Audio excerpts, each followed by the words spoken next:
Olá, paz do Senhor, aqui é o pastor Juliano Fraga, estamos no nosso programa Fora da Caixa, uma edição muito especial, edição de debates, vocês têm acompanhado aqui comigo diversos debates, e hoje nós iremos tratar de um assunto muito relevante, o ministério terreno de Jesus. Ele era plenamente Deus ou não?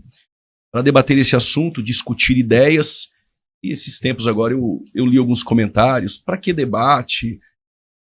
Não era nem então para a pessoa estar aqui comentando, né? Se não gosta, mas para você que cresce, é edificado com os debates e colocando pontos de vista na mesa, e com isso todos nós crescemos, compreendendo aí o que cada debatedor tem para oferecer. Está aqui conosco a missionária Ruth Benigno, já participou de diversos debates em diversos locais nas redes sociais, e também ela é missionária, está ali como membro da Igreja Assembleia de Deus Missão, em Balneário Camboriú. Agora depois ela me explica se Balneário e Camboriú é o mesmo lugar.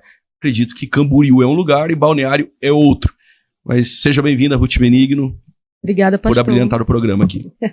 É uma honra estar aqui, acompanhado dos programas de debates, com a audiência, e eu fiz conhecer o pastor Vanderlei. Eu creio que nós vamos ter uma conversa bastante produtiva. E Camboriú é uma cidade, Balneário é outra, congrega em Camboriú. São duas cidades. São duas cidades distintas. Congrega com o pastor Zilmar. Zilmar. Glória a Deus. Um abraço, então, para o pastor Zilmar, para todos aí de Camboriú, que nos recebe sempre tão bem, o pastor Adriano, muitos outros pastores de Camboriú. Vanderlei Carvalho, ele é pastor, ele veio de Goiânia, percebe que vieram de longe aqui para o nosso programa, e eu fico muito feliz poder recebê-los aqui. Pastor Vanderlei Carvalho, assim como a irmã Ruth, ele é teólogo, mas ele também é pastor da Igreja Luz do Conhecimento, também já esteve em diversos programas, debatendo diversos assuntos. Muito obrigado, seja bem-vindo, meu irmão. Eu que agradeço a paz de Cristo Jesus, satisfação conhecer o pastor Juliano Fraga pessoalmente. Tenho grande admiração pelo seu ministério, pela graça que Jesus colocou na tua vida e pelo equilíbrio também, Amém. Pela profundidade e a simplicidade que há na sua mensagem. Também feliz por conhecer a missionária Ruth Benigno. Vamos ver se ela vai ser benigna comigo neste debate. Nem sempre, né? De vez em quando. Os 10 primeiros minutos todos são, né? Verdade. Que bom. Como disse, o tema é se Jesus, em seu ministério terreno, ele é verdadeiramente Deus, plenamente Deus. Missionária Ruth, qual a sua posição? Jesus, em seu ministério terreno, ele é plenamente Deus ou não? A palavra está contigo. Então, pastor, hoje eu defendo, assim como toda a história da igreja, nós aprendemos assim que Cristo foi, é e sempre será Deus, plenamente homem e plenamente Deus. Negar isso é um ataque à nossa fé cristã, porque Jesus se fez homem sem nunca ter deixado de ser Deus. Então, durante o debate, nós vamos falar um pouco sobre a história da igreja, sobre os textos que nós temos para respaldar esse nosso ponto de vista, que é, assim, na sua grande maioria, defendido pelo cristianismo. Tá bom. Pastor Vanderlei, no Concílio de Calcedônia, 451, houve a defesa de Jesus ser verdadeiramente homem, verdadeiramente Deus. Qual o pensamento do pastor sobre isso? Jesus era verdadeiramente Deus, 100% Deus, usando a expressão plenamente Deus ou não? Não, isso aí está muito nos nossos púlpitos de hoje, essa expressão 100% homem, 100% Deus. Mas durante o seu ministério terreno, Jesus não era plenamente Deus. Já pode dar uma introdução? Claro, fique à vontade. O senhor citou o concílio, eu quero começar na história e depois a gente vai para a Bíblia. Ok. É o concílio de Nicéia 325, convocado pelo imperador Constantino com o aval do Papa Silvestre I. Ele não foi, mas se fez representado por dois presbíteros, Vito e Vicente. Tá parecendo Norte do Goiás, igual de dupla. Vito e Vicente, já dava uma dupla, não era? Mais um pouco adiante, 381, vem um outro concílio, o de Constantinopla. ali realizado na igreja de Santa Irene. Santa para eles, para nós, não é só o nome que a gente está colocando aqui, né?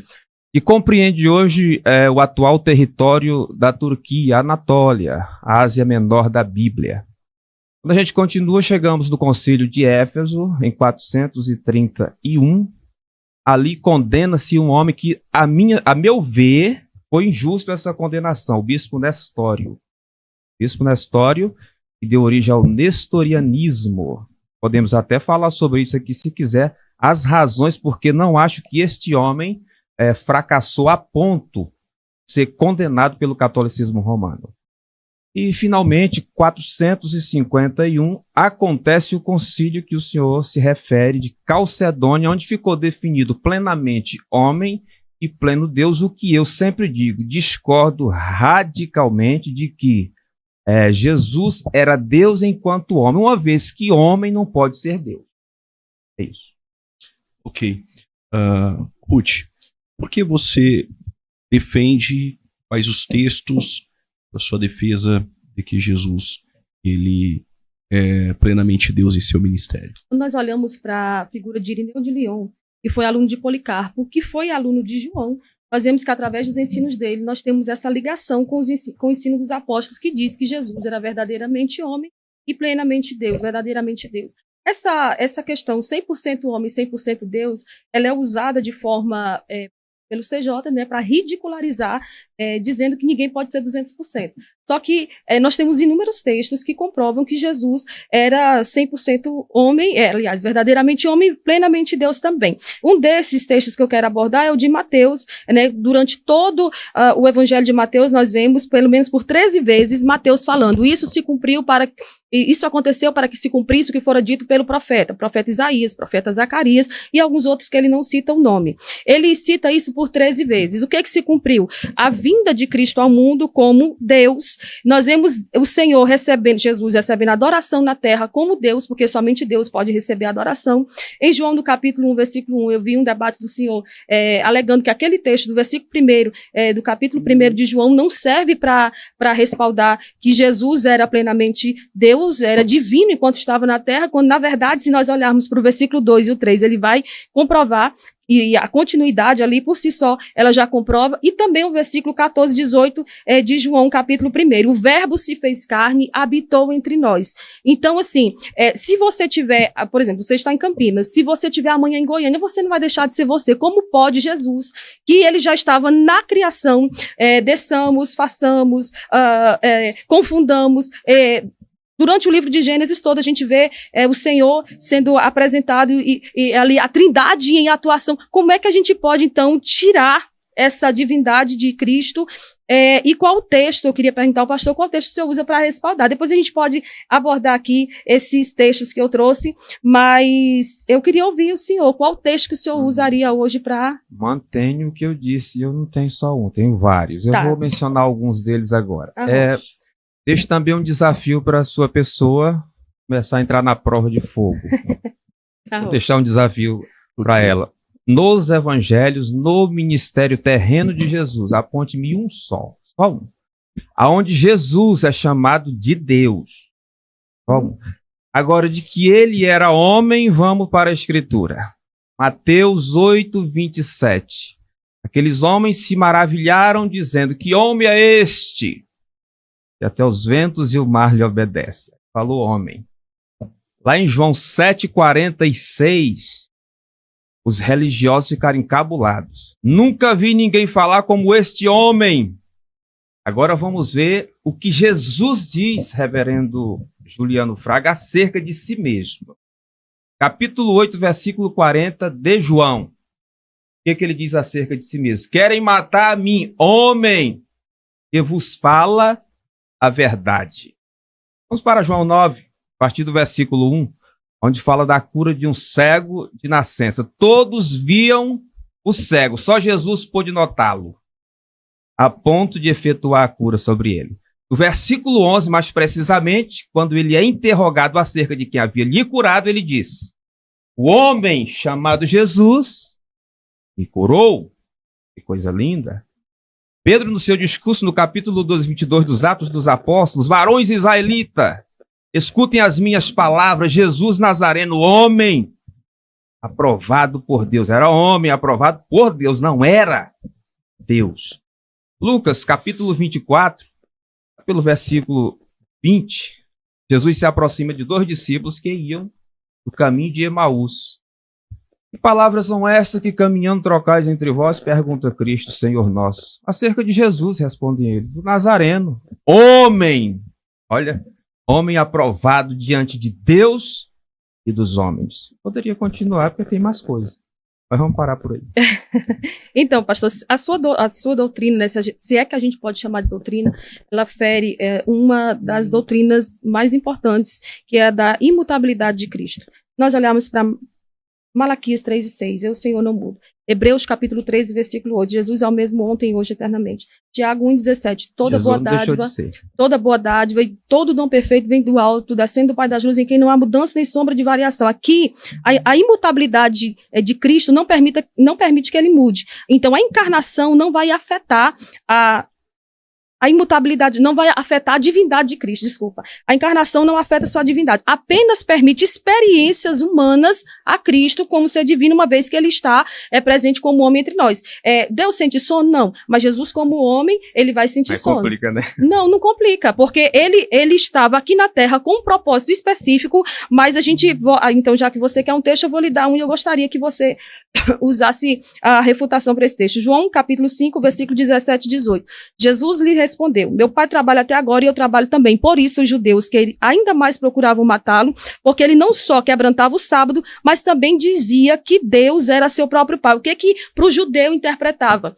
O fato dele dizer, o meu pai trabalha, ele tá frisando aqui que ele está se tornando equivalente a Deus. Então, por isso os judeus queriam matá-lo. Se você olhar a doutrina da equivalência aqui nesse caso, se nós olharmos para Tiago e João, por exemplo, eles eram considerados filhos do trovão. Por quê? Porque eles eram radicais, eles apontavam para a radicalidade deles. Então, da mesma maneira, Jesus ser visto pelos judeus como filho de Deus, para eles equivale a um ser igual a Deus. Então, como é que você me explica esse texto, que eu poderia ir citando ele até o versículo 30, se bem que a gente não tem tempo para isso, mas o Senhor está aqui se apresentando como Deus, o Pai julga, ninguém julga, mas deu ao filho todo juízo. Ou seja, o filho está na terra, cumprindo o propósito. Você uma vez ouvi um comentário seu dizendo que enquanto Jesus esteve na terra, ele apenas orava ao Pai e intercedia ao Pai pelo povo. E o que ele faz no céu? Ele não está intercedendo? Ele não está sendo esse mediador entre Deus e os homens? Como é que o senhor me explica esse texto? Senhora Ruth fala bem articulada, mas não respondeu. Quero ver um texto que seja claro, feito água de rocha, que mostre em que Cristo Jesus, Senhor nosso, enquanto homem, era Deus. E isso aí não resolveu. Eu quero um mais claro. O de Tomé também não adianta, viu? O de Tomé ele não é autor canônico. Ele não é autor canônico. Agora o capítulo 2... Só um minutinho, não entendi sobre Tomé. Tomé, ele não é um autor canônico. Mas em qual texto que foi usado Tomé? Ele disse, Deus meu Deus? Foi. Mas ali não foi Tomé que escreveu. Justamente. Exatamente, ele não é autor canônico. Eu quero que um autor canônico registre. Não, mas peraí. Então, o irmão acredita que a Bíblia é a palavra de Deus? Claro, não. Mas palavra de Deus, não contém, não me confunda. Sim, ótimo. Mas ali é a palavra de Deus. Sim, é a palavra o registro é que Tomé disse, Deus meu Deus. Aquele texto ali não é inspirado? Inspirado. Agora, nós podemos adentrar nisso. Podemos, eu estou aqui. Eu só queria completar, porque assim, se fosse. Eu não quero intervir no debate no sentido de tomar partido. Sim. Mas eu fiquei assustado, porque é normal, Tomé sempre acontece comigo. Porque Tomé não é canônico. Tá bom, mas nós não estamos falando do Evangelho segundo escreveu Tomé. Sim, ele não é o autor canônico. A minha questão eu queria que um autor canônico registrasse nos evangelhos. Mas a Bíblia não vale? Vale, mas aí nós vamos entrar no que ele falou. Então, ele registrou e ele não negou o que Tomé falou. Então, isso prova a autenticidade do que Tomé disse, ou não? Vamos entrar nessa questão Tá. aí, nós estamos naquela parte ali, né? João Isso, capítulo ela 5, só que é um pegou- texto, João capítulo 5, do versículo 17 ao 30, esse texto, ele não só prova a humanidade de Cristo, como também não nega a sua divindade. Cristo aqui não está em momento algum negando. Cristo recebeu a adoração. Toda adoração pertence a quem? A Deus. Se ele não fosse Deus, Missionário, ele não é teria Deus recebido. absoluto, é pleno onde? Deixa uma questão, ele tinha que ter todos os atributos, não era? Ele, como Deus pleno, que foi definido no concílio citado pelo reverendo, que é um concílio católico, né? Quem colocou isso em nossa tradição foi o catolicismo e a gente abraçou. Eu até em um desses concílios, o grande representante, um deles foi Papa Damaso. O Papa Damaso pediu uma Bíblia para Jerônimo, lá pelo quarto século, chamada Vulgata. Nesta Bíblia, ele insere um mito que se imortalizou e todos nós, é até objeto de um bom debate, pastor Juliano, eu sugiro que o senhor colocar. Lúcifer é o mito ou realidade? Porque para nós, teve briguinha no céu e ele virou o diabo. Mas vamos Todo voltar mundo pra diz esse isso, mas a assunto. Bíblia não. Então, voltando aqui. Missionária, jamais a senhora me conseguirá mostrar que Jesus, em seu ministério terreno, é Deus. Um exemplo só. Se ele é Deus, ele tem que ser onisciente. Mas em Mateus 24:36, ele diz, aquele dia e hora ninguém sabe. Como a senhora resolve essa questão? Depois eu vou entrar naquela parte ali do esvaziou-se, mas então vamos para João capítulo 1. Você não me explicou aqui, João capítulo 5, versículo 17 a 18, eu estou aguardando. Explique qual é, pode Mas, falar agora. não, deixa agora eu fazer minha conclusão. João capítulo 1, versículo 14 a 18, eu vou ler. E o verbo se fez carne e habitou entre nós, e vimos a sua glória como a do unigênito do Pai. Versículo 18, Jesus nunca foi visto por ninguém, mas o Filho unigênito, este o fez conhecido. Ou seja, tanto no versículo 14 como no 18, nós temos a expressão unigênito. Unigênito aqui no grego é o único do gênero. Único que é Deus como Deus. Na Bíblia nós temos 5 tipos de filhos. Os anjos são filhos de Deus por criação, os ímpios foram feitos por formação, em Gênesis 1, 26, 27. Nós vemos Israel, filho por eleição, a igreja por adoção e Cristo, que é filho por geração eterna. Ele é o único que foi gerado na eternidade e é o único do mesmo gênero divino do Pai. Então, está aqui a resposta que o senhor precisava. João capítulo 1, versículo 14, versículo 18. Agora me responda João capítulo 5, 17, esse 18. texto que a senhora fala aí não serve, não. É o João capítulo 1, versículo 1. No princípio era o verbo. Eu usei 14. Ele estava com Deus e era. Tudo bem, aí está no momento tá na região celestial. E ele é mesmo. Tá. Aí Pra o entender, o senhor, então, Jesus, no seu ministério terreno, já não era mais de forma plena, nunca foi, só para eu entender. no seu ministério terreno, eu estou defendendo aqui que ele não é Exatamente. Ok. pleno Deus. Mas ele é eterno, Ele é eterno, nunca deixou de ser. nunca deixou de ser. É. E na sua Agora, os eternidade, atributos- antes da encarnação, Jesus é Deus? Sim. Então, Embora a gente possa questionar todos esses textos aí que apresentam como Deus, a gente pode questionar também. Mas Eu creio, sim. O senhor crê que Após Então, a antes- ressurreição, ele... e antes da encarnação. Sim, Então, na encarnação, ele deixa de ser plenamente Deus. Isso? a mesma pergunta que o César Cavalcante me fez foi esta aí. Eu disse... Eu não assisti, mas só para que eu possa saber. Eu Tá. sabia que chegar mais ou menos desse ponto, né? É previsível. essas- Se eu tivesse assistido o debate, eu não Aham. perguntaria, porque eu já saberia a sua posição. A Ruth talvez já sabe. Ele também Ela fez, assistiu pelo jeito. ele e o pastor Alex, Certo. né? O pastor César, um abraço, se eu estiver me assistindo aí. Aquele dia eu debati com os dois.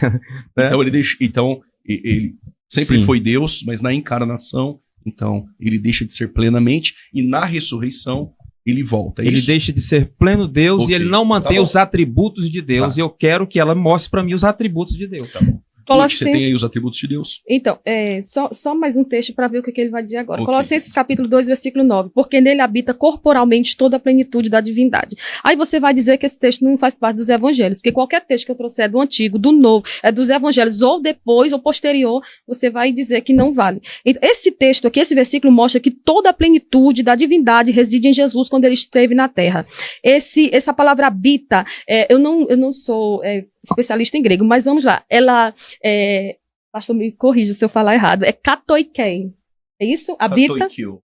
Isso, tá certo. Então, aqui, ó, habita no tempo presente, na voz ativa, no modo indicativo, na terceira pessoa do singular. Habita, reside no tempo presente. Esse texto reforça a ideia de que a plenitude da divindade sempre esteve presente em Cristo. João, capítulo 8, versículo 24. Eu queria, inclusive, que o senhor não trouxe Bíblia, né? Mas, Trouxe, assim, tá aqui dentro. Tá certo. O homem memorizou a Bíblia toda. João, capítulo 8, versículo 24. Por isso vos disse que morrereis em vossos pecados, porque se não crerdes que eu sou o quê? Aí só quer fazer igual um colega meu, né? Que era pregado pentecostal, tem esse negócio. Vá, Ele meu é o amigo. mesmo eu sou lá do Antigo Testamento. E não seria? Não. O Então tá, ministério terreno, não. Deixa eu concluir então. Porque se não crerdes que eu sou, morrereis em vossos pecados. Se eu sou o quê, creio, mano? Aí, no texto. ele é Deus. Que eu sou. Tá escrito que ele é Deus aí? Porque ele diria o é porque que o eu sou aqui, no grego é egoimi. Sim, egoísmo. Pela Septuaginta, é a mesma expressão de RE, Asher, RE, de Êxodo 3,14. Então, talvez seja por isso que ela levantou esse texto, quando Jesus disse, antes Mas que Abraão existisse... 6, egoísmo aparece da Sim, mesma sim. forma ali, Mas eu sou o caminho. É, sim. É verdade. Então, talvez seja por isso que ela levantou a ideia do eu sou, por fazer uma alusão a Êxodo 3,14. Tá? É isso? Então, claro. É porque assim, ó, se eu creio, como você acredita, qual é o resultado? Jesus está dizendo, se você não crê que eu sou, vocês vão morrer em vosso pecado. Então, e quem não crê que Jesus é Deus, tá Mas okay, que eu a caminho sou o do quê, inferno. missionário? No texto diz que eu sou o quê? Tem que ser alguma coisa. Ele é Deus.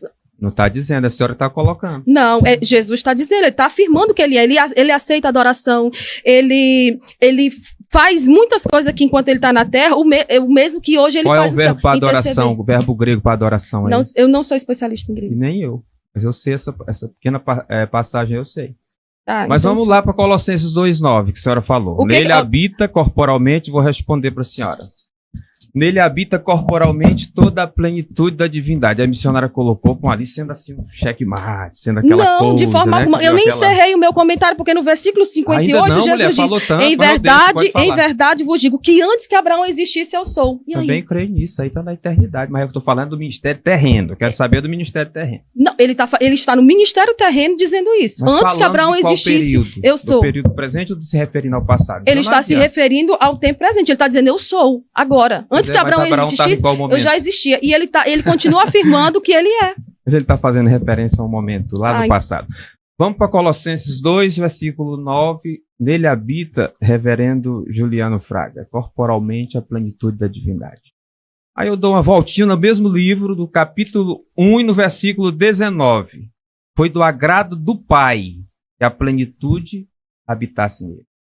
Aí eu vou a Efésios 3, 19, que diz assim, Paulo dizendo, para que vocês sejam cheios de toda a plenitude de Deus. Paulo ventila a possibilidade de nós também sermos cheios da plenitude de Deus. Então, são termos paulinos, isso aí não resolve.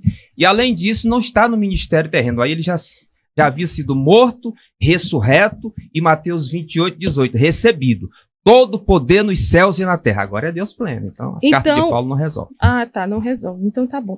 Vamos lá. Vamos para o Evangelho de João, então. Jesus fez 35 milagres nos outros evangelhos. E João só frisa 7. Em todos os milagres que João cita, Jesus ele só precisa falar. Existe alguém que apenas por liberar a palavra, algo vai acontecer se ele não for um ser divino? Existe? Sim. Nós também temos a mesma autoridade que ele falou isso.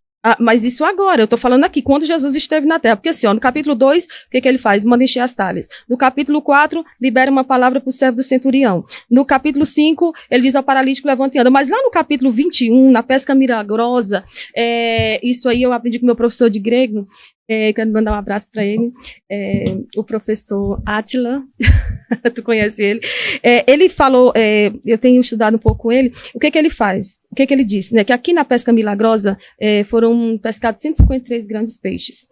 Se você olhar para a gemátria, que ele diz que não é gematria, é gemátria, 153 em hebraico é o mesmo que eu sou Deus. É Ani, né, que é a primeira pessoa do singular, eu, Elohim, Deus, que significa eu sou Deus. né? Porque a numerologia para o judeu era importante. Então, assim, se a gente for olhar e aprofundar os textos, que nós não temos muito tempo para isso, nós vemos Lucas capítulo 1, versículo 35, o anjo, quando chega a Maria, né, dizendo, descerá sobre ti o Espírito Santo, o poder do Altíssimo te cobrirá.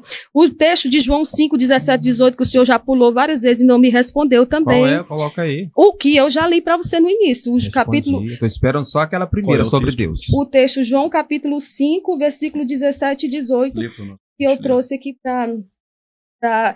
meu pai trabalha até agora e eu trabalho também. Por isso, pois os judeus ainda mais procuravam matá-lo, porque não só quebrantava o sábado, mas também dizia ser Deus, dizia que Deus era seu próprio pai, dizia que Deus era seu próprio pai, fazendo-se igual a Deus. Vanderlei, vamos lá. Interessante que lá embaixo fala filho, né? Ele é filho, isso aí tá tudo certinho, não tem problema nenhum. Não é Deus, é filho de Deus, aí tá certo. Eu vou deixar o senhor falar. O capítulo 11 e versículo 27 de Mateus diz assim, tudo eu recebi do meu pai. Então os milagres a que a senhora se refere, que Cristo Jesus, Senhor nosso, realizou durante o seu ministério terreno, é um poder outorgado pelo Pai, facultado por ele. Capítulo 10, 38 dos Atos dos Apóstolos diz a nós, como Deus ungiu a Jesus de Nazaré, com o Espírito Santo e com poder, o qual andou por toda parte fazendo bem e curando todos os oprimidos do diabo, porque Deus era com ele. Não diz que ele era Deus, diz que Deus era com ele. Então o que a gente faz? Em Coríntios 5, versículo 19 diz, Deus estava em Cristo, reconciliando consigo o mundo. Ele não era. Tá, então o que a gente faz com o texto de João 10:30? Eu e o Pai somos um.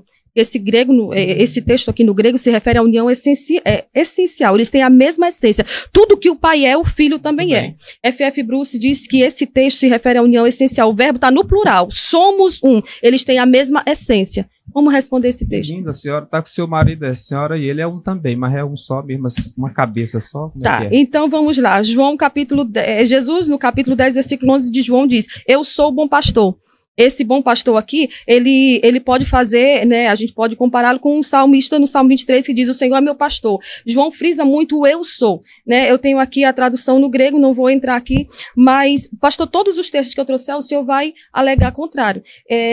Enfim, eu tenho... favorável? Não, eu não quero, mas eu queria pelo menos que o senhor fizesse... fazer um debate mesmo, né? Sim, mas então, que pelo menos fosse algo assim, considerado, você fizesse uma exegese correta. Por exemplo, Mateus 1:23. Tá correto, só não está sob o seu ponto de vista. Tá, então, eu digo mesmo, Mateus 1:23, ele será chamado de Emanuel. Emanuel o quê? Deus conosco. A senhora quer pontuar um versículo que quer que eu comente? Vamos. A senhora está disparando, eu estou aqui, o pessoal está me entendendo o que eu estou falando. Missionário Ruth, qual é o texto que você quer que o irmão trabalhe? O irmão trabalha e depois ele pode também fazer uma pergunta. Sim. Então, vamos tem essa pergunta, o irmão responde, nós vamos para o intervalo e depois do intervalo vem a sua réplica. Pode ser? Sim. Qual é o texto que você gostaria que ele trabalhasse? Eu sei que você citou vários, mas diga um, porque eu acredito que todos não vai dar para ele comentar. E também o irmão pode, além de comentar o texto, explicar o texto e depois devolver a gentileza para a missionária. Então, eu queria que ele comentasse Mateus 1:23. Ele será chamado Emanuel, traduzido aqui é Deus conosco no grego. É Deus conosco ou não é? É isso? Sim. Qual é a expressão grega? A expressão em Mateus capítulo 1, versículo 23 no grego é remon, conosco. Hotheos, é Deus conosco. Então, eu quero que ele passe nesse contraponto, depois eu trago aqui a minha abordagem. Vamos lá. Hotheos, que bonito, falando grego. Aleluia, grande pastor Juliano, homem bom que se tornou imortal. Eu conheço vários amigos que têm o nome de Jesus, mas não é Jesus. Tem outros que têm o nome de Miguel, mas não é o arcanjo. Quando diz, será chamado Emanuel, que quer dizer Deus conosco, não é o fato dele ter o nome Emanuel, que ele é Deus conosco, mas que ele será chamado por esse nome. Porque se será chamado por esse nome, e a gente levar ao pé da letra, em que lugar da Bíblia ele é chamado de Emanuel? Lugar nenhum da Bíblia ele é chamado de Emanuel. E a senhora falou sobre o Theos, Deus. E falta responder a pergunta. Em que lugar dos evangelhos Jesus é chamado Deus?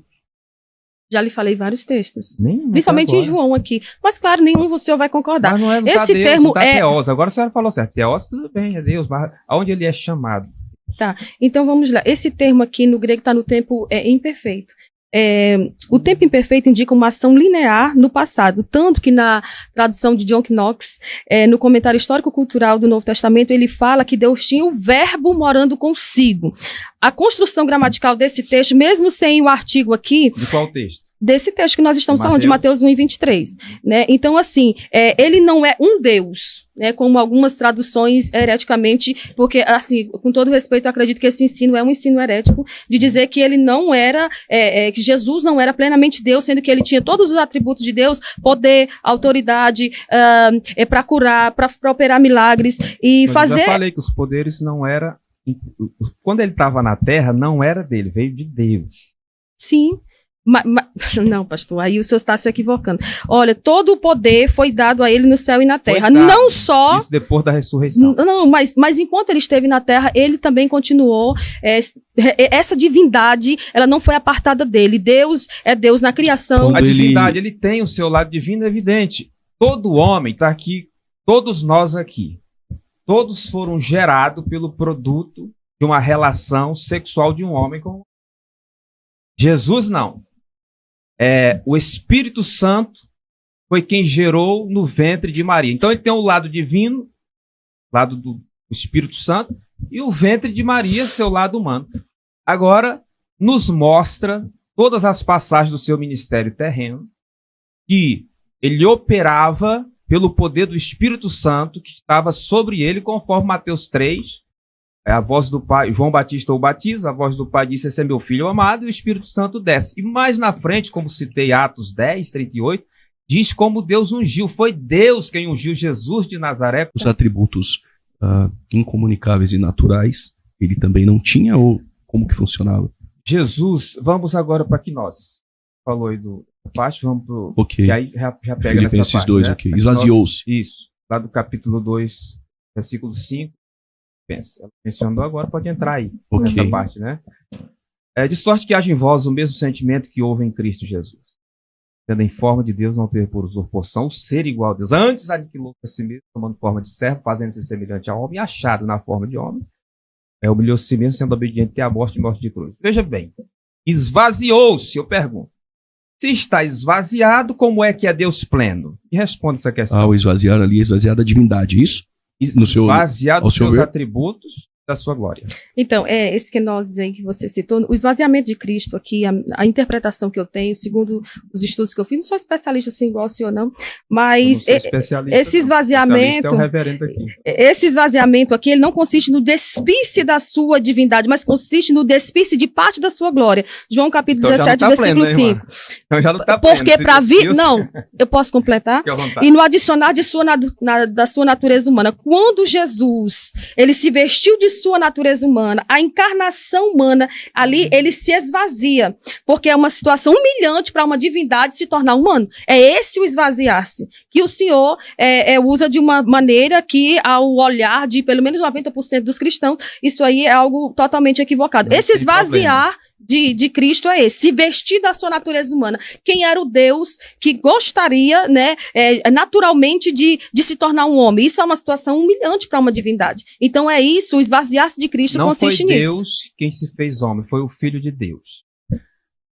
No capítulo 23, 19 do Gênesis, aliás, de Números 23, 19.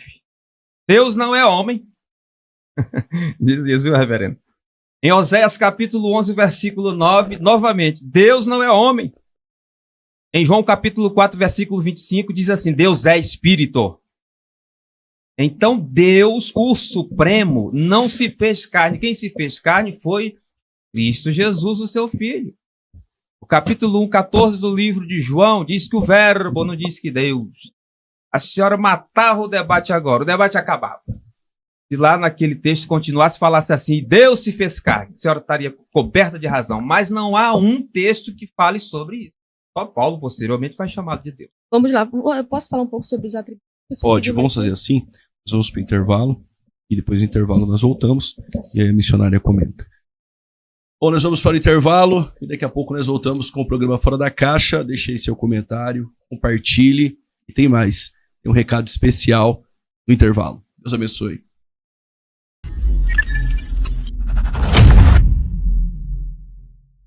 Olá, paz do Senhor, aqui é o pastor Juliano Fraga. Você que está acompanhando o programa Fora da Caixa, um recado muito especial. Chegou em minhas mãos este lançamento, O Tempo do Fim, desvendando os mistérios da escatologia, pela editora CPAD, que é a casa publicadora das Assembleias de Deus. Este livro é um clássico que chegou em nossas mãos e pode chegar em suas mãos. Neste livro nós vamos abordar todos os eventos escatológicos e principalmente a questão pré-milenista e pré-tribulacionista no tocante à questão do reino. Como será o reino literal na terra quando Cristo vier na segunda vinda para estabelecer esse reino? Como será esse reino? Mateus 24, Mateus 25, sermão profético e também as 7 igrejas da Ásia. Tudo isso e muito mais dentro deste livro, O Tempo do Fim, lançamento pela CPAD. Quer adquirir o seu? Na descrição aqui abaixo tem um link. Clica no link, vá para a loja e adquira o seu. Tempo do Fim, desvendando os mistérios da escatologia. Voltamos com o programa Fora da Caixa. Ainda dá tempo de você compartilhar, comentar, também curtir aí, porque isso faz que o YouTube entenda que o conteúdo é relevante, ele leve esse conteúdo também para outras pessoas. Voltando aqui com o debate, missionária Ruth, a palavra ficou contigo. Vamos lá. Então, era para falar sobre os atributos de Deus, né, que você tinha citado mais cedo.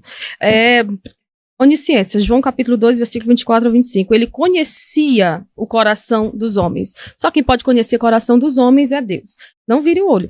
Onipotência, Mateus 28, 18. Ele tem toda a autoridade. Onipresença, Mateus 18, 20. Ele está presente. Aonde tiverem 2 ou 3 reunidos em nome dele, ele está presente. A sua eternidade, Hebreus capítulo 13, versículo 8. Jesus Cristo é o mesmo ontem, hoje e eternamente. Ele não se esvaziou. Nesse sentido de deixar de ser Deus. Tá. Você disse que quando ele esteve na Terra, ele não era plenamente Deus. Mas continuava existindo. Certo. A sua imutabilidade, Hebreus capítulo 1, versículo 10 ao 12, seus anos nunca acabarão. Então, esses atributos de Deus aqui são de Deus e também automaticamente de Jesus, porque Jesus é Deus e não deixou de ser Deus. Se você, como eu já falei, não tem como você estar aqui e ser uma pessoa, daqui a pouco você ser outra. Você continua sendo Vanderlei todos os anos, por toda a vida. Assim também Jesus, ele pode estar no céu, ele pode estar na terra, ele pode estar debaixo, no inferno, ele vai continuar sendo Deus.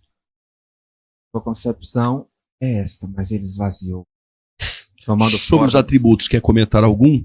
Exemplo, Jesus, ele perdoa pecados. Ele poderia perdoar pecados não sendo Deus? Quer que eu comente o que ela falou ou que o senhor me perguntou? O que eu perguntei. Porque faz parte do atributo, mas se não quiser responder isso, escolher um também fica à vontade. Eu disse agora há pouco que tudo que Cristo Jesus, Senhor nosso, tinha enquanto homem veio de Deus. Deus lhe deu, então essa é a minha forma de interpretar e responder sua pergunta. Deus lhe deu capacidade não só de realizar poderes miraculosos, mas também, conforme registra o texto, o senhor colocou muito, perdoar pecado.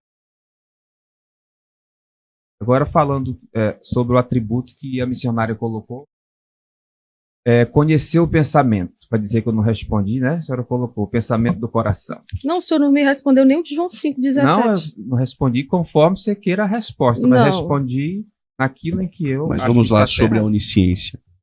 Jesus não é onisciente porque ela quem não me deu a resposta de Mateus 24, 36. Aquele dia e hora ninguém sabe, só o Pai. Estou aguardando até agora. E o texto que fala que é Deus. Não tem também. O poder do Espírito Santo. Essa carga poderosa que Deus, pela sua graça, um dia colocou também sobre o pastor Juliano, sobre a minha vida, sobre a missionária. Mas em Cristo Jesus, Senhor nosso, de uma forma mais intensa, porque ele era pleno homem, jamais pleno Deus. A onisciência, então, veio do Espírito Santo. Sim. Eu não vou colocar que é onisciência. Olha, veja uma coisa, o senhor é pregador do Evangelho. Ela é pregadora. Jesus, hoje, como Deus, o Espírito Santo nos dá capacidade. Capítulo 12, versículo 1, trata dos dons espirituais da primeira carta aos Coríntios. Os dons espirituais. Sim. Pelo dom espiritual, eu tenho aquilo que o senhor conhece muito bem. Isso é de escola dominical. O dom da ciência.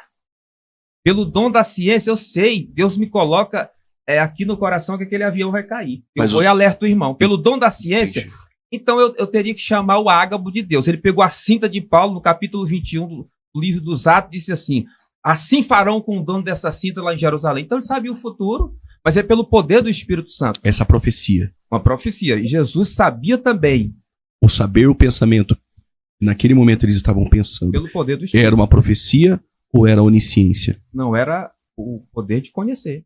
Essa onisciência, então, eu consigo ser onisciente? Eu não diria que aí é onisciência, né? Porque os atributos não estão com ele enquanto o homem conforme defende. Você, como pastor, você pode perdoar pecados? Absolutamente. Eu não sou Jesus. Você pode perdoar pecados? Eu não sou Jesus. Lá tem um texto que fala que os Não, não, apóstolos podiam mas até Jesus- perdoar, mas não, você não era como aquilo Jesus. é analisado? Você não era Jesus. Mas Jesus não sendo plenamente Deus, ele poderia perdoar? Aí você respondeu que era possível pela capacitação, Mas os qual- outros termos do Mas, Espírito. pastor, eu sei onde o senhor quer chegar, mas qualquer comparação da minha pessoa com Cristo, com aquele que não foi gerado por, perdão pela palavra, mas isso aqui é correto, pelo espermatozoide, não foi gerado por isso. Ele era diferente de nós. Nós podemos dizer que somos 100% homem. Jesus não. Jesus não era 100% homem? Não. Porque se for 100% homem, implica pecado.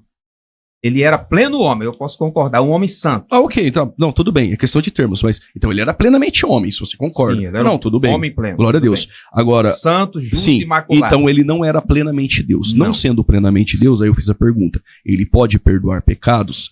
A sua resposta foi que isso poderia acontecer porque ele tinha o Espírito Santo, enfim. A pergunta é, aí o senhor até me usou como pregador, o senhor como pastor, nós temos o Espírito Santo. Aí eu perguntei, o senhor pode perdoar pecados? Absolutamente. Eu não sou Jesus. E nem recebi. Mas Jesus poderia, não sendo plenamente Deus. Poxa, Jesus, pelo amor de Deus, pastor Juliano. Jesus é Jesus. Não sou testemunho de Jeová, não me confunda. Pelo amor de Deus, não me jogue no famigerado homem de palha. Eu sei que o senhor não está fazendo isso, né? Amém. Mas não me lance no colo daquele famigerado. Quer continuar comentando? Vamos lá, te... Não, te interpelei. Vamos lá. Terminou? A palavra. Missionária Ruth. Então, eu tenho algumas declarações diretas de Jesus que provam que ele era Deus enquanto favor. esteve aqui na Terra. Marcos capítulo 2, do versículo 6 ao 10. Gente, desculpa, eu estou aqui porque eu trouxe várias referências para tentar ver se alguma das referências que eu abordo o pastor aceita. Ele não aceita nenhuma, mas não tem problema não. Jesus perdoa pecados. Algo que apenas Deus pode fazer. João 6,35, eu sou o pão da vida. João 8,12, eu sou a luz do mundo. João 8,58, antes que Abraão existisse, eu sou. Já trouxe esses textos, estou repetindo, eu sei que você vai desconsiderar todos eles. João capítulo 10, versículo 11, eu sou o bom pastor. Se nós olharmos e compararmos com o Salmo 23, que o Senhor é o pastor, então Jesus é pastor assim como Deus é. João 11, 25, eu sou a ressurreição e a vida. João 14, 6, eu sou o caminho, a verdade e a vida. João capítulo 15, versículo 1, eu sou a videira verdadeira. Quer que eu comente o quê? Não, Daí. eu quero lhe mostrar, através dessas declarações diretas aqui de Jesus, esses textos aqui que estão nos evangelhos, né? João, Vamos todos pegar um. os que eu Jesus é a ressurreição e a vida. Por quê? porque ele permanece vivo para todo sempre. Jesus é a ressurreição e a vida por isso? Também, um dos motivos é esse. Ele morreu, ressuscitou, como homem ele morreu, ao terceiro dia ele ressuscitou, está à destra de Deus, provando que ele tem poder sobre a morte, Jesus ele tem poder sobre a vida. Ou foi ressuscitado? Ele ressuscitou. E quando ele ressuscitou, ele disse, é-me dado todo o poder no céu e na terra. A senhora se equivocou. Perdão, eu vou tratando a senhora com muita deferência e estou com cuidado. Tá certo. Mas em dizer que ele ressuscitou não está correto. Foi Deus quem o ressuscitou. Porque se Jesus se ressuscitasse a si mesmo, aí era outra coisa. Agora me diga, como é que ele é Deus? Ele como Deus. Não, mas como é que ele pode ressuscitar a si mesmo? Como Deus. Deixa eu... Que coisa mais estranha. João Ele tá capítulo morto, 10. Ele mesmo ressuscitou ele mesmo? Olha, João capítulo 10, versículo 17. Por isso, Pai, me ama, porque dou a minha vida para tornar a tomá-la. Ninguém tira de mim, mas eu dou. Olha que chique aí sua resposta. Mas eu de mim mesmo a dou. Tenho poder para dar, tenho poder para torná-la. Esse mandamento recebi de meu Pai. Eu quero saber a ressurreição. Quem ressuscitou Jesus? O próprio Jesus. Olha, isso, Pai, me ama. Foi Jesus quem ressuscitou Jesus? Meu amigo, olhe pro texto. Deus Por do isso, céu. calma. Por isso, Pai, me ama. Foi o próprio Jesus que falou isso. Por isso, Pai, me ama, porque dou a minha vida para tornar a tomá-la. Ninguém me tira de mim, mas eu de mim mesmo a dou. A Trindade ressuscitou a Cristo. É porque, assim, Em Romanos 8:11, diz que o Espírito Santo, ele ressuscitou Jesus. Em Atos 2:24, diz que Deus o ressuscitou. Mas em João, o texto que ela citou, diz que ele dá a vida e ele a toma com a sua autoridade. Ali é prova cabal que ele ressuscitou com o seu poder, porque ele é Deus. A trindade agora da sim, ligação. agora sim, você pode contestar esse texto aí, é seu direito, tá? Mas nós temos esses três textos, um que Deus, o outro que o Espírito Santo, e o outro que Jesus. ele mesmo dá a vida e ele mesmo a toma. É muito lindo ver todas essas palavras, né? Também o calvinista gosta de usar o capítulo, acho que é o capítulo 10 do livro de João. Ninguém vem a mim se o Pai não me der. O calvinista adora isso, dizendo que o homem não tem a iniciativa própria da salvação. Mas quando a gente vai para o conjunto da Escritura, está a resposta clara feito água de rocha, dura feito pedra de diamante, maleável como a flor do pessegueiro. Porque a verdade é dura feito a pedra de diamante, viu? Mas é doce como a flor do pessegueiro. Gera confronto ao princípio, mas depois produz uma paz de criança dormindo. O texto que ela cita, do a vida e posso tomar, aí nós vamos para a hermenêutica, aí nós vamos para o uso da Escritura, aí nós vamos para a analogia da fé. E vamos ver que quem ressuscitou o homem chamado Jesus foi Deus. Atos 2, versículo 32, Pedro diz: Deus ressuscitou este Jesus, de que todos nós somos testemunhas. Então, como é que o senhor me explica? 1 Timóteo, capítulo 3, versículo 16. E sem dúvida alguma, grande é o mistério da piedade. Deus se manifestou em carne e foi justificado no Espírito, visto dos anjos, pregado aos gentios, crido no mundo e recebido acima na glória. Que lindo! A senhora pegou uma Bíblia adulterada, me perdoe. Aí foi uma Bíblia adulterada, que está um homem conhece de grego. A senhora está estudando grego também, né? Essa Bíblia está adulterada. Aí diz que Deus se fez carne, não foi? E que teria chegar aí também, eu sabia. Só quando a gente vai para o original é ros, não é teos. Lá é ros é fanerote e ensarqui. Ele, aí é o pronome demonstrativo, aquele ou ele. Ele se fez carne. Outra tradução diz Cristo se fez carne, não Deus. Então, adulterada não serve. O seu texto. Não, era o texto de João 10. Eu pensei que o pastor iria comentar, mas pelo jeito o pastor não veio aqui. Pastor. É que tá, tô falando lá. longe. Não tá ótimo, a sua voz é alta, aí capta bem. Ninguém tira a minha vida, pelo contrário, espontaneamente eu a dou. Tá tudo bem, ele se entregou à morte. Tenho autoridade para entregá-la e também para reavê-la. Então esse texto para o senhor, não precisa nem comentar porque eu estou fazendo aqui a pergunta, mas isso é bonito. Esse texto para o senhor então não prova que ele não prova, pastor, porque o senhor, como um bom hermeneuta, como um bom exegeta, o senhor sabe que o conjunto da Escritura outros textos do senhor, ok, então o senhor usa outros textos para invalidar esse, ok. Então eu não tomo a parte para explicar o todo, mas o todo é que explica a parte. Você falou sobre o texto adulterado. Há cerca de 6.000 manuscritos referente a esse texto. Depende do texto que você lê. Como também todos os argumentos que eu trago você desconsidera, então também posso desconsiderar esse, né? Não, isso aí... Esse texto que você falou que é adulterado. Eu quero que a senhora mostre no original grego que isso aí não é o ros.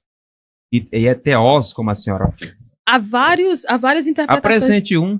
Há várias interpretações para esse texto. Pelo menos 6.000 manuscritos. Me apresente, então, um que prove o que você diz. Sim, é antigo, hein? Lá, e é por isso que não adianta. Esse é um dos primeiros, lá do ano 300. Não tem problema, cite. Esse é um dos mais antigos. Sináitico, eu estou citando. É no manuscrito do Sináitico que está escrito. Do Sináitico está escrito isso aí.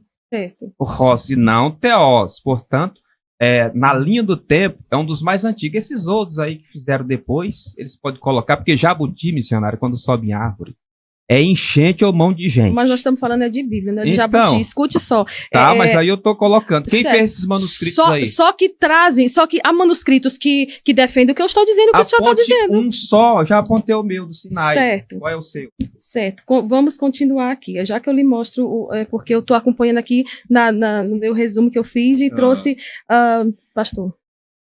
Eu não sei se a irmã tem essa informação. Eu tô procurando. Tá, mas se não tiver, não se fidorize por isso, jamais, tá bom? É uma grande debatedora, tem um grande estima Existem manuscritos bizantinos e a palavra que aparece ali é Theos, é Deus. Pois Então, quando diz assim, essa tradução é adulterada, é que ele está dizendo que alguns manuscritos são adulterados. Bom, não vou entrar no mérito. E a gente consegue ver o risco do copista. Até porque eu não diria isso, que esses manuscritos são adulterados. Eu não usaria esse termo. Adulterada, por exemplo, é a nova tradução. A tradução é a nova tradução do Novo Mundo, né? É a tradução das Testemunhas de Jeová. Eu não usaria, por exemplo, que os manuscritos bizantinos, por exemplo, nós temos esse códice sinaítico, que o irmão citou, várias traduções hoje, são boas traduções que nós temos em mãos. Acredito que essas traduções são adulteradas, uma escolha de manuscrito. O senhor conhece muito bem, nós temos os manuscritos que são recebidos, o texto receptus e o texto crítico. Sim, e nem todos que usam um ou outro, nós podemos dizer que estão adulterando. Essa palavra é um pouquinho forte, eu não usaria, mas o irmão tem todo o direito, pastor, de usar. Foi esse texto que um dos textos, né, é o texto receptus mesmo, que eu ia anotado já aqui. Por exemplo, se Jesus não é Deus enquanto ele está na terra, por que ele receberia adoração? Se nós olharmos, por várias vezes o Senhor, Jesus recebeu, foi adorado, e ele não negou, né, ele não rejeitou receber essa adoração. Por exemplo, quando nós olhamos Mateus 28:9, João 20:28, mostrando que ele está sendo adorado por quê? Porque ele é digno dessa honra. Por quê? Porque ele é Deus. Algo impossível para um mero homem ou profeta. Como que o Senhor explica o fato de Jesus não ser Deus enquanto está na terra e receber adoração como Deus? Os textos que a senhora falou, vou falar de cabeça, também fazer um pequeno comentário sobre eles. E acrescentar mais algum, se for necessário, para engrandecer um pouco. Sim, com certeza. Seguindo uma linha cronológica, em Mateus 2, realmente diz que os magos vieram do Oriente para adorá-lo, e eu concordo com a adoração a Jesus. Ele é santo. Ele merece. Eu adoro Jesus. Não me confunda com os TJ. Os testemunhos de Jeová é quem não adora a Cristo, Senhor nosso. Eu adoro. Agora, se nós formos para o prosquinel, que foi colocado aqui pelo reverendo Juliano, que é a palavra para adoração, ela também suporta a tradução de receber respeitosamente, de ter reverência. Então, em algum momento, pode não ser empregado como uma adoração, como sendo a um Deus, uma divindade. Eu concordo nessa primeira parte que os magos vieram e adoraram. Capítulo 9, o versículo de número 18, do mesmo livro, diz que um homem chamado Jairo veio e se prostrou diante dele. A palavra prostrar é o mesmo também, prosquinel, de novo. Só que aí dentro daquele ambiente judaico, eu pergunto, dentro desse ambiente judaico, será se esse homem estava adorando Jesus, de fato, sendo ele um chefe da sinagoga, um príncipe da sinagoga, ou estava prestando grande reverência a Jesus, o Senhor nosso ali, e ele não foi questionado em nenhum momento, sendo príncipe dos judeus, em se prostrar diante de Jesus. É estranho naquele ambiente, o líder da sinagoga se prostrar diante dele, como sendo um ato de adoração a um Deus, e ninguém comentar nada. No capítulo 8:2 também de Mateus, diz que um leproso o adorou, prosquinel também. E quando a gente vai, aqui eu deixo uma pergunta após esse comentário, a missionária Ruth, eu chamo a pastora, mas eu quero esse debate ainda. Mas ela também não apoia, viu? Não. Não, realmente. Aí não dá debate. É verdade. Só para citar agora, finalizando, eu quero dizer que a adoração a Jesus, eu não sou contrário a isso, mas que alguns textos daqueles não fazem referência a uma adoração como a um Deus, mas como recebendo ele respeitosamente, com grande reverência. Conforme Apocalipse 3, versículo 9. Eu farei com que aqueles que se dizem judeus e não são, mas antes são sinagoga de Satanás, venham, se prostrem diante de vocês e o adorem. Eu pergunto, Deus está mandando que nós sejamos adorados ali? Olha só, a sua resposta está aqui. João, capítulo 5, versículo 22 e 23. E também o pai a ninguém julga, mas deu ao filho todo o juízo, para que todos honrem o filho como honra o pai. Quem não honra o filho, não honra o pai. Por exemplo, a honra do filho aqui, né, ao meu ver, é a mesma honra do pai. Então, o texto, me explica esse texto dentro disso que você está dizendo. Ele não recebe essa adoração equivalente à do pai. Aqui está provando que recebe. Provando aí que recebe? Sim, a honra do filho. Mas ninguém está desonrando Jesus. Estou honrando ele desde o começo. Sim, honrando e o adorando como Deus. Mas em todas as passagens que eu citei, então vamos lá para aquele texto que eu perguntei para a senhora. Colocar isso aí no chão. No capítulo 3, versículo 9 do livro do Apocalipse. Sim. Lá está registrado assim: eu farei com que pessoas, contextualizando, venham. Pode abrir a passagem. Diz aí, no capítulo 3, versículo 9 de Apocalipse. Farei com que os da sinagoga de Satanás venham, se prostrem diante dos teus pés e te adorem, para que saibam que eu sou Deus. Deus está mandando pessoas nos adorar, então nós somos Deus? O Senhor está se referindo aqui a um pastor de uma determinada igreja.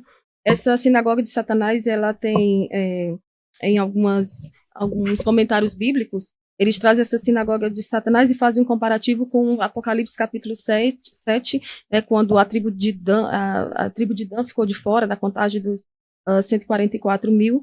Ele não está dizendo isso, né, que é para que as pessoas adorem... então está concordando comigo.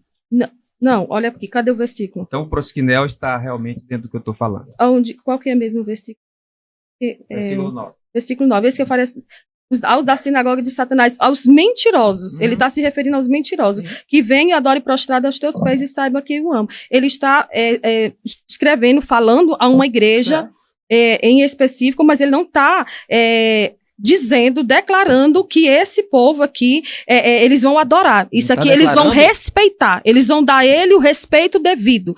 Eles vão vir reconhecer... Vamos ver se a senhora está... Mas essa palavra adorar é o quê? Essa palavra aqui, adorar, seria o mesmo que respeito. Pelo menos no estudo que eu já fiz, eu prego direto essa carta à Igreja de Filadélfia. O contexto aqui diz o significado. Ele está falando de respeito. E mas não de a adoração. Mesma que aparece para adoração a Jesus, entendeu? É o prosquinel. Mas nessa aplicação, nesse caso em específico, ele está falando de respeito tá e não comigo, de adoração. Parabéns!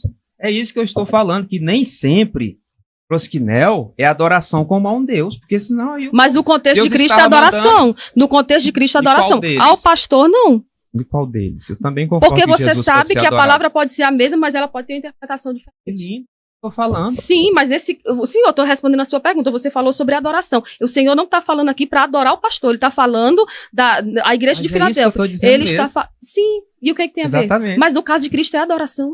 Olha aí, mas é o mesmo verbo, né? A mesma palavra grega. Mas as palavras podem ter significados diferentes. É isso que eu estou defendendo. Em todos os textos, referindo-se a Cristo, o contexto ali é adoração a Cristo. Vai lá em um deles, aí eu vou dizer se é ou não é. Quer dizer, na minha visão. O texto de, vamos lá, para a gente ganhar tempo, já estamos indo para o fim. Hebreus 1, versículo 5 e 6. Meu primogênito introduzi no mundo a todos os anjos de Deus o adorem. É prosquinel. A prosquinel, né? Sim, é prosquinel. Ali os anjos de Deus o adorando, não como Jesus sendo pleno Deus. Não tem problema nenhum com isso. Adorar a Jesus não tem problema. Não tem problema com isso. Estamos indo para o fim. Os textos que o irmão citou, pastor Vanderlei, sobre Jesus ser chamado de Deus, só vale os evangelhos ou vale as cartas? Vale só os evangelhos. Os evangelhos que nós estamos tratando. Foi isso que o irmão perguntou para ela, né? Nós estamos tratando. Qual o tema aí? Vamos enfatizar o tema. Jesus era Deus no seu ministério terreno. Não, o irmão já citou, o pastor citou. Na encarnação até a ressurreição. Ali ele não era plenamente Deus, correto? Ok. Vamos lá. Nós vamos fazer o seguinte. Nós vamos para mais um intervalo. Voltamos com as conclusões finais. Amém. E aí, nessas conclusões finais, 3 minutos. Tá bom, né? Tá ótimo. Tá bom? É porque tem uma pregadora aqui. Ela tem que ir embora mais cedo, tá? Amém. Então, nós vamos ter que terminar Tem um antes. pregador aqui que chegou atrasado. Sempre mas cobrando para chegar, mas chegou atrasado. Exatamente. Agora é 2 minutos. Isso quando acontece. Vamos para o intervalo e já voltamos com as considerações finais. E considerações finais, geralmente, cai a audiência. Pessoas param de assistir. É igual quando termina a mensagem, vou embora antes da bênção apostólica. Mas que você continue aí ligado, tem um recado especial no intervalo e já voltamos com o pastor Vanderlei e a missionária Ruth. A missionária queria que ele ajudasse ela nos textos, né? Falando que os textos são esses, mas aí não teria debate, tá ok? Deus abençoe e até daqui a pouco.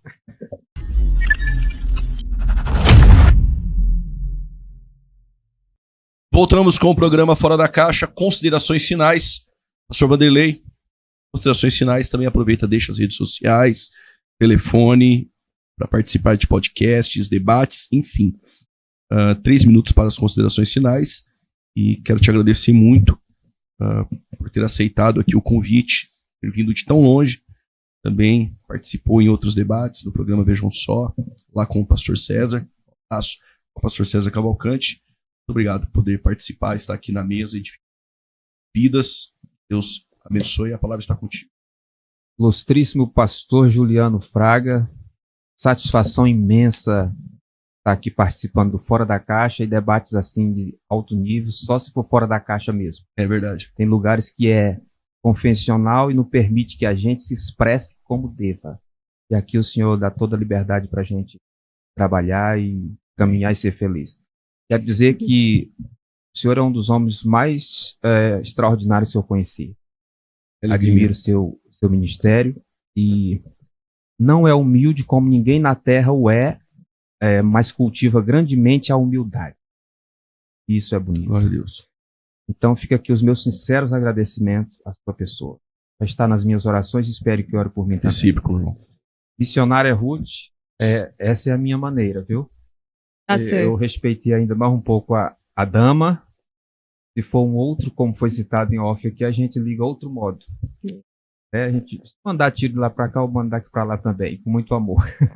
Mas eu quero também abraçar a minha igreja Luz do Conhecimento Goiânia, todos que estudam comigo no ITEL, o Instituto Teológico Luz do Conhecimento, e quem quiser um curso de memorização bíblica, me procura, que oferece o curso de memorização bíblica em poucos dias, ou você pode fazer também em sua casa. Quando eu vir aqui, pastor, trarei presente à sua pessoa meu livro do neo-arminianismo, porque eu sou neo-arminiano, não me declaro como arminiano. Contraponto aí à visão clássica, mas é muito boa. Nem wesleyano. Não. Ok. E é isso. Muito obrigado e eu espero rever novamente. Ok. Missionária Ruth, muito obrigado por poder sair de São Paulo. Na verdade, saiu de Santa Catarina, mas tem seus trabalhos em São Paulo, veio com o esposo, que Deus abençoe a vida do esposo, poder estar ao lado nesses momentos.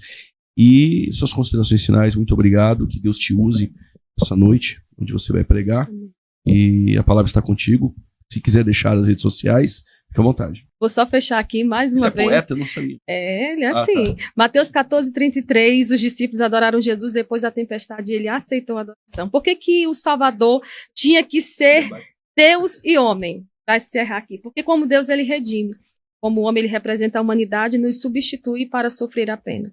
E como Deus, ele pode ser adorado pelo ato redentivo. E como homem, ele executa o ato substitutivo. Olha só. Como Deus, ele nos socorre. Como homem, ele passou pelos nossos dramas. Como Deus, ele nos abençoa. Como homem, ele liberou a possibilidade de sermos abençoados. Quero deixar aqui uma recomendação de 2 livros para quem quiser conhecer mais um pouco mais acerca da vida do Redentor, que é As Duas Naturezas do Redentor e A União das Naturezas do Redentor.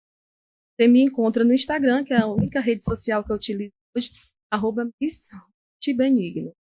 Esqueci de falar a minha, Vanderlei com Y no final. Vanderlei.diogo.poeta. Vanderlei no final. Vanderlei.diogo.poeta. Mas o senhor é poeta mesmo? Faz escrevi muitas obras literárias de poesia, inclusive duas obras lançadas por um editor aqui de São Paulo. Amém. Missionária Ruth, mulher pode ser pastora? Pastor. Não, vai mais uma hora. Pode ou não? Sim ou não? Deus abençoe, gente. Biblicamente, sim ou não? Biblicamente. Eu ainda não encontrei o texto. Na verdade... vai perder as agendas. Pare. Gente, Deus abençoe e até a próxima. Tudo bem. Terminando aqui o programa Fora da Caixa, continue abençoando você que participa do programa, inscrito em nosso canal, e este programa sendo bênção, vida. Ficamos por aqui, até a próxima. Deus te abençoe.